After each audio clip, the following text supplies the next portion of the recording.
Hello student, आज हम सीखने वाले हैं बाल महाभारत की कथा कर्ण, पाठ नंबर 7। उसके पहले हम लोग शब्दार्थ देखेंगे। क्या क्या है, थोड़े डिफ़िकल्ट शब्दार्थ है इसके, तो पहले देखेंगे। शब्दार्थ है निपुणता। निपुणता मीन्स कुशलता। अद्भुत, अद्भुत मीन्स अनोखा। विपत्ति मीन्स संकट। प्रदर्शन, दिखावा। रंगभूमि, जहाँ पे समारोह का स्थल, जहाँ पे समारोह होता है वो स्थल। तपा मीन्स जल्दी से। सानी मीन्स मुकाबला करने वाला। देवराज, इसका अर्थ है देवताओं के राजा इंद्र से। प्रहार, वार या चोट लगना। आहत मीन्स घायल होना। सूतपुत्र मीन्स सारथी का पुत्र। प्रविष्ट मीन्स प्रवेश करना। विभूषित मीन्स सुशोभित करना। ढंग मीन्स तरीका। और सानी मीन्स मुकाबला करने वाला। अभी हम लोग देखते हैं कर्ण का पूरा लेसन। कर्ण, पांडवों ने पहले कृपाचार्य और बाद में द्रोणाचार्य से अस्त्र शस्त्र की शिक्षा पाई। मीन्स उन्होंने सारी शिक्षा पाई बाद में कृपाचार्य से और बाद में द्रोणाचार्य से। उनको जब विद्या में काफ़ी निपुणता प्राप्त हो गई तो एक बाहरी समारोह किया गया। समारोह मीन्स हमने देखा है कि जहाँ पे सारा प्रोग्राम अरेंज किया, वो जो भी था उनका निपुणता प्राप्त होने के लिए, जिसमें सब ने अपने कौशल का प्रदर्शन किया। सागरी नगरवासी इस समारोह को देखने आए थे। तरह तरह के खेल हुए और हर एक राजकुमार यही चाहता था कि वह सबसे बढ़कर निकले।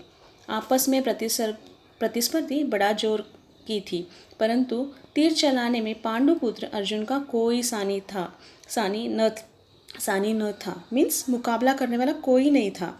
अर्जुन ने धनुष विद्या में कमाल का खेल दिखाया। उसकी अद्भुत चतुरता को देखकर सभी दर्शक और राजवंश के सभी उपस्थित लोग दंग रह गए। मीन्स बहुत खुश हो गए, वो देखते ही रह गए।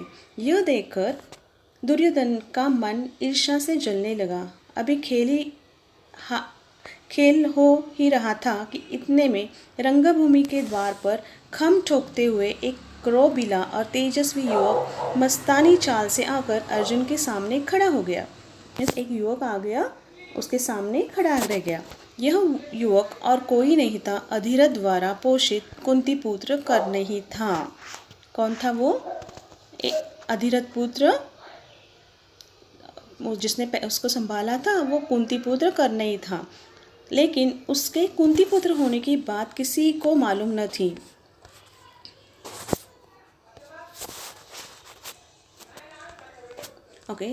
तो रंगभूमि में आते ही उसने अर्जुन को ललकारा।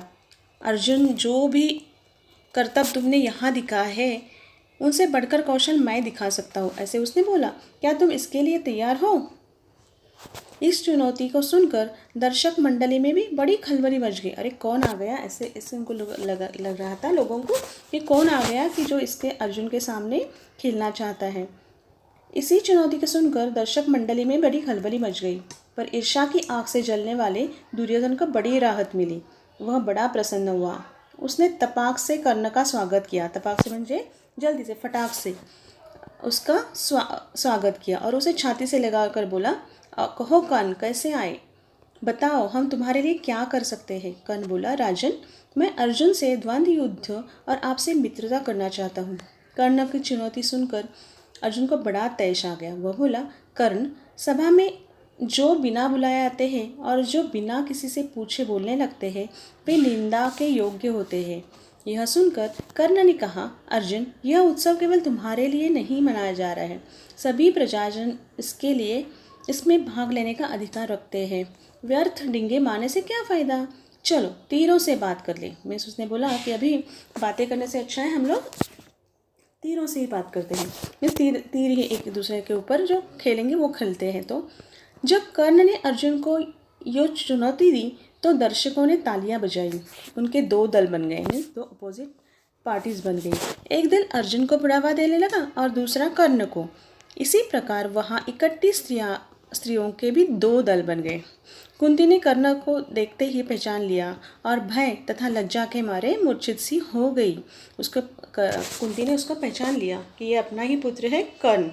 उसकी यह हालत देखकर विदुर ने दासियों को बुलाकर उसे चेत करवाया। इसी बीच कृपाचार्य ने उठकर कर्ण से कहा, अज्ञात वीर, महाराज पांडु का पुत्र और कुरुवंश का वीर अर्जुन तुम्हारे साथ द्वंद्व युद्ध करने के लिए तैयार है, किंतु तुम पहले अपना परिचय तो दो। इस कौन हो तुम, क्या हो, कैसे, ऐसे उन्होंने पूछ लिया। किंतु तुम पहले अपना परिचय तो दो। तुम कौन हो, किसके पुत्र हो, किस राजकुल को तुम विभूषित करते हो, मीन्स कहाँ से आए, कौन से राज से हो। द्वंद्व युद्ध बराबर वालों में ही होता है। जो द्वंद्व युद्ध होता है युद्ध का, वो बराबर वाले से लोगों से ही होता है। कुल का परिचय पाए बगैर राजकुमार कभी द्वंद्व करने को तैयार नहीं होते। कृपाचार्य की यह बात सुनकर कर्ण का सिर झुक गया। उनका ये बात सुनकर कृपाचार्य का की बात सुनकर कर्ण का सिर झुक गया, क्योंकि वो किसी भी राजा का राजा नहीं था। इसका कर्ण को इस तरह देखकर दुर्योधन उठ खड़ा हुआ और बोला, अगर बराबरी की बात है तो आज मैं कर्ण को अंगदेश का राजा बनाता हूँ। मीन्स अभी कर्ण उठ गया। कर्ण को बोला उसने, दुर्योधन उठकर, कि अभी उसको तो उसका दोस्त बन गया था ना उसने, तो वो बोला कि मैं अभी उसको इमीडिएटली अंगदेश का राजा बनाता हूँ। यह कहकर दुर्योधन ने तुरंत पितामह भीष्म एवं पिता धृतराष्ट्र से अनुमति लेकर वही रंगभूमि ही में ही राज्याभिषेक की सामग्री मंगवाई और कर्ण का राज्याभिषेक करके उसे अंगदेश का राजा घोषित कर दिया। मीन्स उसको अभी राजा बना दिया। इतने में बूढ़ा सारथी अधिरथ, जिसके कर्ण को पाला था, लाठी टेकते हुए और भय के मारे कांपता हुआ सभा में प्रविष्ट हुआ मीन्स आ गया, उसने प्रवेश किया वहाँ पे।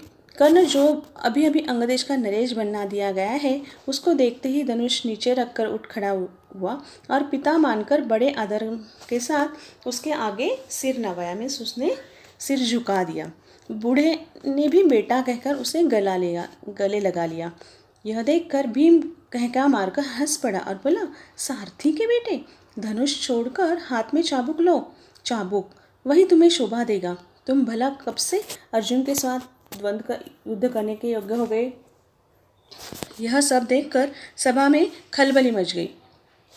इस समय सूरज भी डूब रहा था, इस कारण सभा विसर्जित हो गई। मशालों और दीपकों की रोशनी में दर्शक वृंद अपने अपनी पसंद के अनुसार अर्जुन, कर्ण और दुर्योधन की जय बोलते जाते थे। इस घटना के बहुत समय बाद एक बार इंद्र बूढ़े ब्राह्मण के वेश में अंग नरेश कर्ण के पास आए और उसके जन्मजात कवच और कुंडल की भिक्षा मांगी।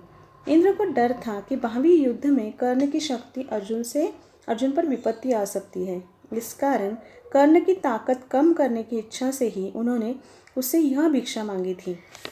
कर्ण को सूर्यदेव ने पहले ही सचेत कर दिया था कि उसे धोखे देने के लिए इंद्र ऐसे चाल चलने वाले हैं, परंतु कर्ण इतना दानी था कि किसी ने कुछ मांगने पर वह मना कर नहीं सकता था। इस कारण यह जानते हुए भी कि भिखारी के वेश में इंद्र धोखा कर रहे हैं, कर्ण ने अपने जन्मजात कवच और कुंडल निकालकर भिक्षा में दे दिए। इस अद्भुत दानवीरता को देखकर इंद्र चकित रह गए। कर्ण की प्रशंसा करते हुए बोले, कर्ण, तुमसे मैं बहुत प्रसन्न हूँ। तुम जो भी वरदान चाहो मांगो। कर्ण ने देवराज से कहा, अब प्रसन्न है तो शत्रुओं का संहार करने वाला अपना शक्ति नामक शस्त्र मुझे प्रदान करो। मीन्स जो इंद्र के पास एक शक्ति नामक का शस्त्र था, वो उसको कर्ण ने बोला कि मुझे चाहिए। बड़ी प्रसन्नता के साथ अपना वह शस्त्र कर्ण को देते हुए देवराज ने कहा, युद्ध में तुम जिस किसी का लक्ष्य करके इसका प्रयोग करोगे वह अवश्य मारा जाएगा, परंतु एक ही बार तुम इसका प्रयोग कर सकोगे। तुम्हारा शत्रु को मारने के बाद यह मेरे पास वापस आ जाएगा। इतना कहकर इंद्र चले गए। एक बार कर्ण को परशुराम जी से ब्रह्मास्त्र सीखने की इच्छा हुई, इसलिए वह ब्राह्मण के वेश में परशुराम जी के पास गया और प्रार्थना की कि उसे शिष्य स्वीकार करने की कृपा करें। परशुराम जी ने उसे ब्राह्मण समझकर शिष्य बना लिया। इस प्रकार छल से कर्ण ने ब्रह्मास्त्र चलाना सीख लिया। वो झूठ बोल के उनके पास चला गया और बोला कि मैं ब्राह्मण हूँ और मुझे सीखना है कि कैसे ये शस्त्र चलाते हैं, ब्रह्मास्त्र कैसे चलाना है। एक दिन परशुराम कर्ण की जांघ पर सिर रखकर सो रहे थे। इतने में काला भौरा कर्ण की जांघ के नीचे घुस गया और काटने लगा। कीड़े की काटने से कर्ण को बहुत पीड़ा हुई और जांघ से लहू की धारा बहने लगी। पर कर्ण ने इस भय से कहीं गुरुदेव की नींद न खुल जाए, जांघ को जरा भी हिलाया डुलाया नहीं। जब खून से परेशान की देह भीगने लगी तो उनकी नींद खुली। उन्होंने देखा कि कर्ण की जांघ से खून बह रहा है। यह देखकर परशुराम बोले, बेटा सच बताओ तुम कौन हो। तब अन असली बात छिपा न सका। उसने स्वीकार कर लिया कि वह ब्राह्मण है नहीं, बल्कि सूतपुत्र है। यह जानकर परशुराम को बहुत क्रोध आया, बड़ा क्रोध आया। अतः उन्होंने उसी घड़ी कर्ण को शाप देते हुए कहा, क्योंकि तुमने अपने गुरु को ही धोखा दिया है, इसलिए जो विद्या तुमने मुझसे सीखी है वह अंत समय में तुम्हारे किसी काम न आएगी। ऐन वक्त पर तुम भूल जाओगे और रण क्षेत्र में तुम्हारा रथ का पहिया पृथ्वी में घुस जाएगा। परशुराम जी का यह शाप झूठा न हुआ। जीवन भर कर्ण को उनकी सिखाई हुई ब्रह्मास्त्र विद्या याद रही, पर कुरुक्षेत्र के मैदान पर अर्जुन से युद्ध करते समय कर्ण को वह याद न रही। दुर्योधन के घनिष्ठ मित्र कर्ण ने अंत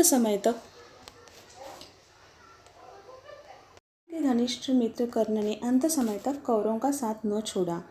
कुरुक्षेत्र के युद्ध में भीष्म तथा आचार्य द्रोण के आहत हो जाने के बाद दुर्योधन ने कर्ण को ही कौरव सेना का सेनापति बनाया था। कर्ण ने 2 दिन तक अद्भुत कुशलता के साथ युद्ध का संचालन किया।